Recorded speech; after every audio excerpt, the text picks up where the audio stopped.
ভারতবর্ষ মাওলানা শাহ ওলিউল্লাহ দেওবন্দি রহমাতুল্লাহ আলাইহি, মাওলানা শাহ আব্দুল আজিজ দেওবন্দি রহমাতুল্লাহ আলাইহি, ক্ষুদিরাম বসু, মাতঙ্গিনী হাজরা।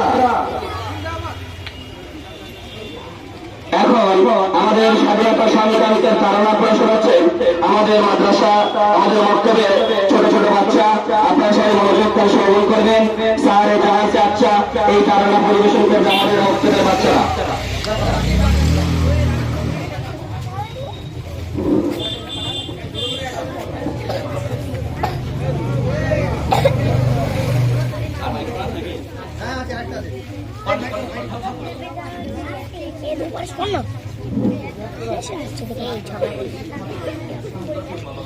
सारे जहां से अच्छा हिंदुस्ता हमारा हमारा, सारे जहां से अच्छा हम बुलबुले हैं इसकी, ये गुलसिता हमारा हमारा, सारे जहां से अच्छा हिंदुस्ता हमारा हमारा, सारे जहां से अच्छा।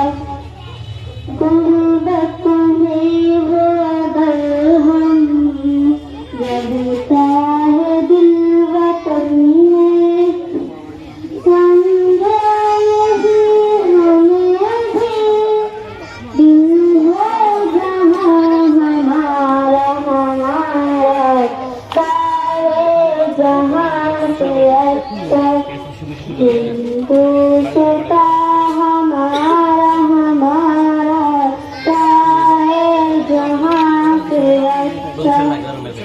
पर्वत है सबसे ऊंचा, ऊंचा आसमाता, ओ संतरी हमारा, ओ कासवा हमारा हमारा, सारे जहाँ से अच्छा हिंदुस्ता हमारा हमारा, सारे जहाँ से अच्छा।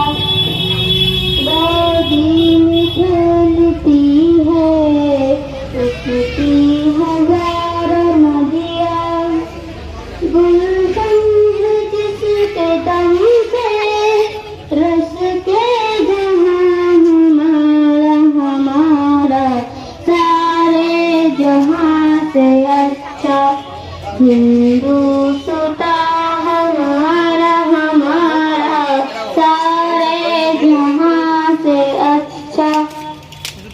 मज़हब नहीं सिखाता आपस में दिल रखना, हिंदी है हम, हिंदी है हम, हिंदी है हम, वतन है हिंदुस्ता हमारा हमारा, सारे जहाँ से अच्छा हिंदुस्ता हमारा हमारा, सारे जहाँ से अच्छा।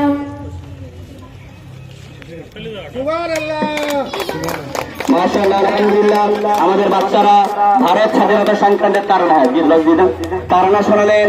এই ভারতবর্ষ আমাদের, আমরা ভারতবাসী, এই ভারতবর্ষকে আমরা অনেক বেশি ভালোবাসি। এই ভারতবর্ষের সকল জাতি সকল শ্রেণীর মানুষেরা কাঁধে কাঁধ মিলিয়ে এই ভারতবর্ষকে স্বাধীন করেছিল। কিন্তু দুঃখের বিষয় যে এই ভারতবর্ষের ইতিহাসের পাতায় আমাদের নাম খুঁজে পাওয়া যায় না। যদি ভারতবর্ষের স্কুল কলেজ ইউনিভার্সিটির ছাত্রছাত্রী শিক্ষক শিক্ষার্থী টিচার প্রিন্সিপালকে জিজ্ঞাসা করা যায় যে বলুন তো দেখি এই ভারতবর্ষকে স্বাধীন করার ব্যাপারে কাদের বেশি অবদান, ওরা এক হাত থেকে হাত গোনাতে গোনাতে বলবে বাদল, বিনয়, দীনেশ, প্রফুল্ল, চাকি, মাতঙ্গিনী, হাজরা, জওহরলাল এমন প্রসেসে বলবে যেন ওই সময় ও ছিল, ওর বাবাও ছিল। যাই হোক, বিষয়ে কবি বলেছেন হাতে কলম আছো করেছে যা খুশি, হাতে কলম পেলে বুঝিয়ে দেব সত্য ইতিহাস কাকে কয়ে। আজকের আমাদের বড়রা ভারতবর্ষের সম্প্রীতি, সহিষ্ণুতা, ঐক্য, ভ্রাতৃত্বর বাতাবরণ তৈরি করতে চায়, কিন্তু বাতাবরণ কোথায় থেকে আসবে? আজকের স্কুলের ক্লাস 7 থেকে সেখানে যে ভারত স্বাধীনতা সংগ্রামের ইতিহাসগুলো পড়ানো হয় সেখানে মুসলমানের একটা নাম খুঁজে পাওয়া যায় না। আমাদের হিন্দু ভাইয়ের সন্তানরা তারা যেটা ভাববে তাদের কোনো দোষ নেই, তারা এটা যখন ইতিহাসে পড়েছে যে ভারতবর্ষে যদি স্বাধীন করতে হয় করেছে আমার হিন্দু ভাইরা, তাহলে মুসলমানরা কারা? আমাদের এটা খেয়াল রাখা দরকার, আমাদের প্রজন্মকে এটা জানানো দরকার যে এই ভারতবর্ষকে স্বাধীন করার সময় যিনি ছিলেন তিনি হলেন সর্বপ্রথম মাওলানা ওলিউল্লাহ দেহলভী রহমাতুল্লাহ আলাইহির সুযোগ্য সন্তান শাহ মাওলানা আব্দুল আজিজ দেহলভী রহমাতুল্লাহ আলাইহি।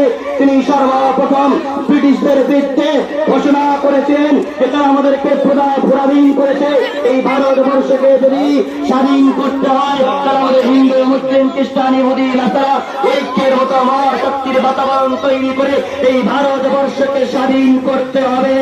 আজকের ভারতবর্ষের সমস্ত স্কুল, কলেজ, ইউনিভার্সিটি তথ্যের বিষয়ে তাদের নাম খুঁজে পাওয়া যায় না। আমরা সেই মহাত্মা গান্ধী, ক্ষুদিরাম বসু, আমরা মাতঙ্গিনী হাজরা এদেরকে সম্মান করে বাস্তবতা ছিলেন বলে স্বাধীন হয়েছে, কিন্তু সুভাষ বসু ভারতবর্ষের 50তম স্বাধীনতা উদযাপনে কলকাতার মহানগরীতে দাঁড়িয়ে তাঁর ভাইপো শিশির বসু বলেছিলেন যে ভারতবর্ষকে স্বাধীন করার সময়ে যদি ভারতবর্ষের মুসলমান দাড়ি টুপিওয়ালা আলেম যদি সঙ্গ না দিত, এরা যদি নেতৃত্ব না দিত, মুসলমান যদি না থাকত, শিশির অধিকারী শিশির বসু তিনি এটা স্বীকার করেছেন এই ভারতবর্ষকে স্বাধীন করতে আরো 100 বছর পিছিয়ে যেত। আমাদের প্রধানমন্ত্রীকে ইরানের সাথে বদলে হবে না যে আমরাও স্বাধীনতা সংগ্রামে ছিলাম, আমরা স্বাধীন করেছি। এ ভারত আমাদের, এ ভারতের ঐতিহ্য, এ ভারতের সহিষ্ণুতা, এ ভারতের সাম্প্রদায়িকতা পৃথিবীর বুক থেকে নিশ্চয় করার দায়িত্ব আমাদের। আমাদের ভারত, আমরা ভারতবাসীকে, ভারতবাসী আমরা এই ভারতবর্ষকে অনেক বেশি ভালোবাসি। অর্থাৎ ভারতবর্ষের সমস্ত নিয়ম কানুন, সিস্টেম, রুলস সব আমাদের মেনে চলতে হবে।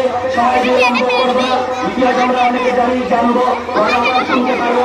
আমাদের যে আমরা এখানে শুরু করবো, আমরা প্রথমে বাচ্চাদের দিয়ে শুরু করবো। ছেলেরা মা তোমার দাঁড়িয়ে থাকবে, যেমন ভাবে নেওয়া হবে তেমন ভাবে আসবে।